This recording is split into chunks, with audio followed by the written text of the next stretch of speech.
Dears, welcome back to Arcanex. So, Christmas examine chemistry full mark നേടാൻ വേണ്ടിയിട്ട് ഈ പോയിന്റ്സുകൾ പഠിച്ചേ തീരും. റെഡി അല്ലേ?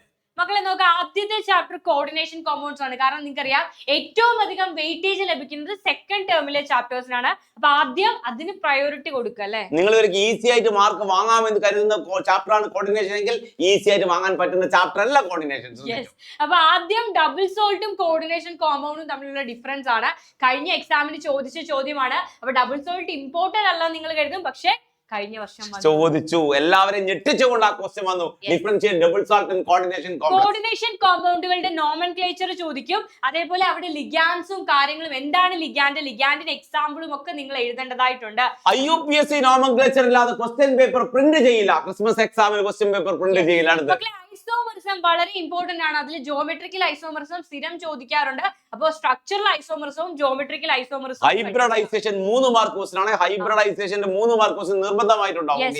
അതേപോലെ വാലൻസ് ബോണ്ട് തിയറി, അതിന്റെ ലിമിറ്റേഷൻസ്, അതിനുശേഷം ക്രിസ്റ്റൽ ഫീൽഡ് തിയറി, അതിന്റെ ഡയഗ്രാം വരയ്ക്കാൻ പഠിക്കണം. ടെട്രാഹെഡ്രലും ഒക്ടാഹെഡ്രലും നിങ്ങൾക്ക് അറിയാമായിരിക്കും.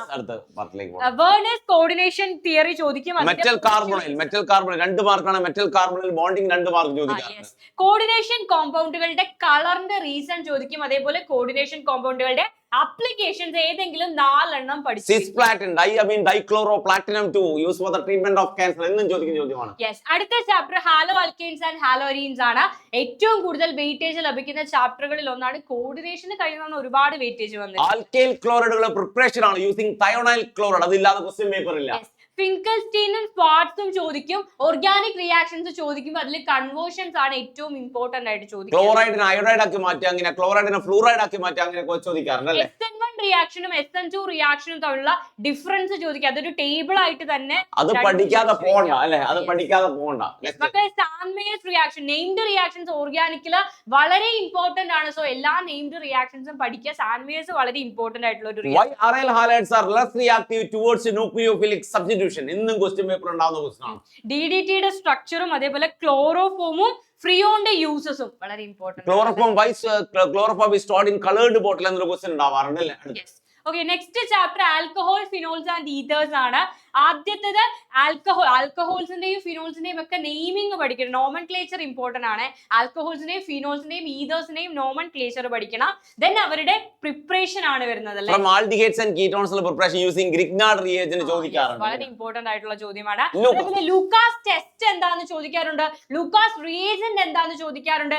എന്തിനു വേണ്ടിയിട്ടാണ് ഈ ടെസ്റ്റ് യൂസ് ചെയ്യുന്നതെന്നും സ്ഥിരം ചോദിക്കും. Order of facility of primary, secondary and tertiary alcohol ആദ്യമൊക്കെ അങ്ങനെ ചോദിക്കാറില്ലായിരുന്നു. പക്ഷേ കഴിഞ്ഞ ക്വസ്റ്റ്യൻ പേപ്പർ 2-3 വർഷമായിട്ട് സ്ഥിരമായിട്ട് ക്വസ്റ്റ്യൻ പേപ്പർ കാണുന്ന ആൽക്കഹോളിന്റെയും ഫീനോളിന്റെയും ഈതേഴ്സിന്റെയും പ്രിപ്പറേഷൻസ് പഠിക്കുക. എല്ലാ പ്രിപ്പറേഷൻസും നിങ്ങൾക്ക് ചെയ്യാൻ അറിയാം. പിക്രിക് ആസിഡ് ഇല്ലാതെ ക്വസ്റ്റ്യൻ പേപ്പർ ഇല്ല എന്ന് ഓർമ്മിക്കുക അല്ലേ. പിക്രിക് ആസിഡിന്റെ സ്ട്രക്ചർ ചോദിക്കും. എങ്ങനെയാണ് ഫോർമേഷനും കാര്യങ്ങളും ഒക്കെ പഠിച്ചു വെക്കുക. Next one bromination of phenol ആണ് യൂസിങ് വാട്ടർ. ബ്രോമിനേഷൻ ഇമ്പോർട്ടന്റ് ആണ്.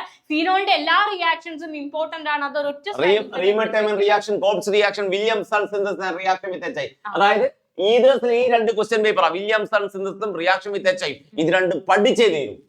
Next chapter is aldehydes, ketones and carboxylic acid. ഈ 4 ചാപ്റ്ററിനാണ് ക്രിസ്മസ് എക്സാമിന് ഏറ്റവും കൂടുതൽ വെയിറ്റേജ് ലഭിക്കുക. സോ ആൽഡിഹൈഡിൽ നിന്ന് ആദ്യം തന്നെ ഗട്ടർമാൻ കോച്ച് ആൽഡിഹൈഡ് സിന്തസിസ്.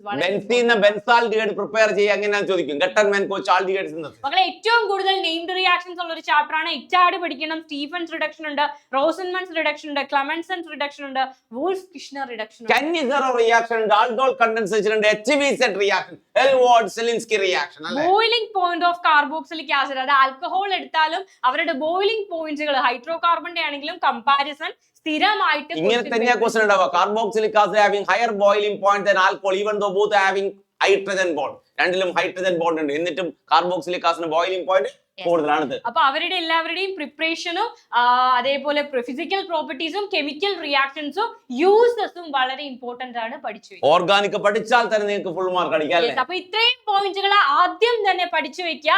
ഏറ്റവും ഇമ്പോർട്ടന്റ് ആയിട്ടുള്ള പോയിന്റുകളാണ്. ഫുൾ മാർക്ക് ഉറപ്പാണ്. ഫുൾ മാർക്ക് ഉറപ്പിക്കാം. റെഡി അല്ലേ? അപ്പൊ ബൈ.